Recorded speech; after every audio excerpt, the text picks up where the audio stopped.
अब यो क्या दे दूं? शुगर कैन जूस दे दो।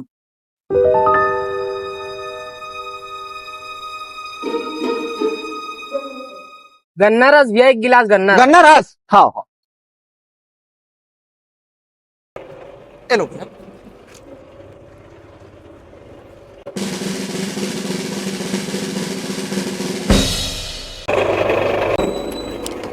कितना हो गया भैया?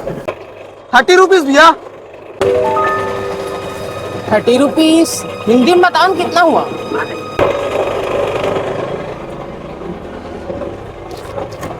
30 रुपए में आता है चौथ।